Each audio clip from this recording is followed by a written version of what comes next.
Incredibles. What hasn't been said about this awesome movie? Everyone who has seen it has at least one thing they like about it. In this episode of Freeze Frame, we're going to break down what makes The Incredibles so incredible. Let's get started. Spoilers ahead for a movie that came out in 2004. Yeah.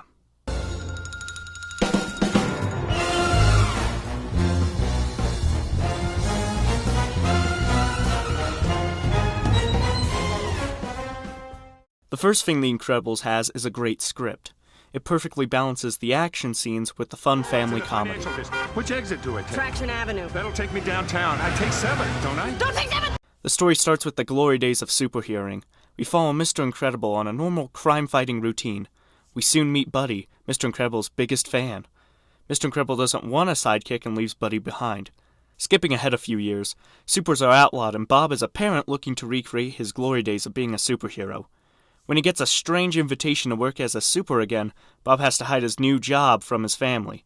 The plot is simple to follow, but has some deeper themes about being part of a family, reconnecting with the glory days and what sacrifices come with that, and the dangers of meeting your idols. The characters feel well developed, with each of their powers being based off typical family stereotypes. This quote from the writer and director Brad Bird goes into that. Well, that was always the conceit of the film, was that the powers aren't just powers, they are powers that comment on a certain phase in your life or your role in the family. Yeah. So, dads are expected to be strong. I made him super strong. Moms are pulled in 12 different directions. I made her elastic. Teenagers are insecure, etc., etc. The story builds nicely with some great setups and payoffs. I'm your #1 fan! I am your biggest fan. Everyone's special, Dash, which is another way of saying no one is. And when everyone's super, no one will be. Somehow, I managed to find cover, and what does Baron von Ruthless do? He starts monologuing. He starts monologuing. you sly dog! You got me monologuing, I can't. And Syndrome is considered one of the best Disney and Pixar villains of all time. Overall, it's a well-written script, and a great foundation for this film.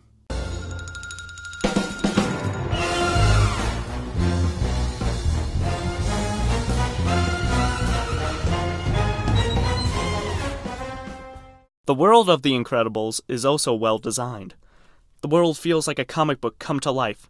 From the costumes, vehicles like the Incredicar, and how the characters look, all fit into this comic aesthetic.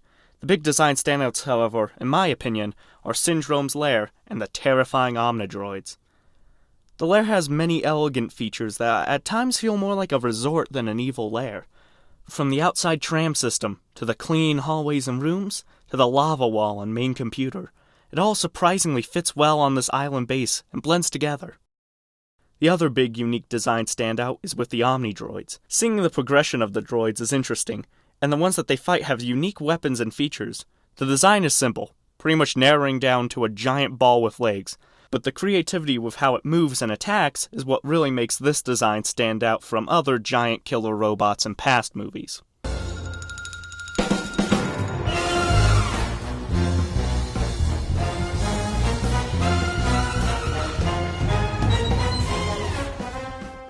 The cinematography of The Incredibles is an essential tool in bringing its comic book look to life. With the action scenes shot with varying angles like panels from a comic, to the simpler shots with conversations, it all works well. The dash running scenes are another cinematography highlight. They showcase the speed of the chase and usually consist of long takes with sweeping camera movements, giving us a good understanding of their speed and where they plan to go. It's a great look that really works on screen.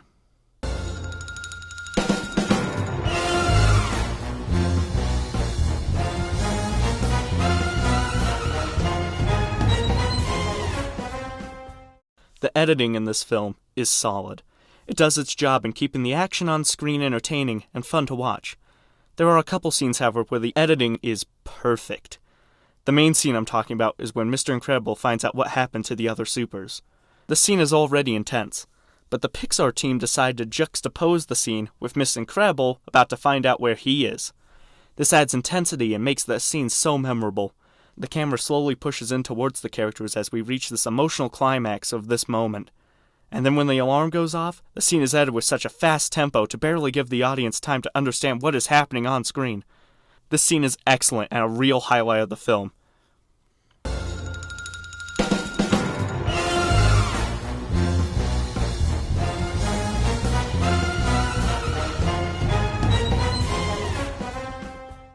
The acting in Incredibles is great across the board.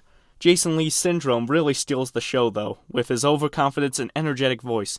It's a whole family of supers! Looks like I've hit the jackpot! Oh, this is just too good! Down to his very sinister and quiet moments. The baby's sleeping. Craig Nelson as Bob does a great job, but his performance gets really good with his anger. Just watch this scene. Release me! Now! Or what? I'll crush her. Oh, that sounds a little dark for you. Now, go ahead. It'll be easy, like breaking a toothpick. The couple scenes where he is truly angry are great and give him time to shine. Holly Hunter as Helen does a great job of making the character her own and just seems to be having a good time. And Samuel L. Jackson steals the entire show with this one line.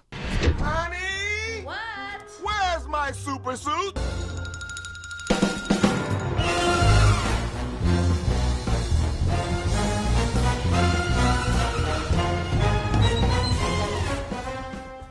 Obviously, The Incredibles does a lot right, but the biggest standout of the entire film for me is Michael Giacchino's score. It's so awesome and catchy, with its 60s jazz-inspired tracks that make the action scenes even more fun to watch.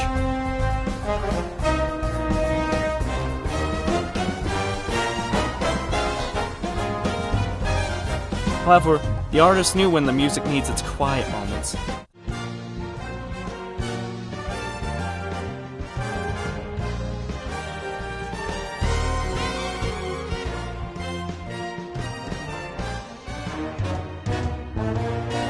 The score was also recorded entirely on analog tapes to give it that classic feel Bird wanted, which, as a happy side effect, makes the brass instruments sound much better. These tracks add a lot to the film overall and make a great soundtrack that won a bunch of awards.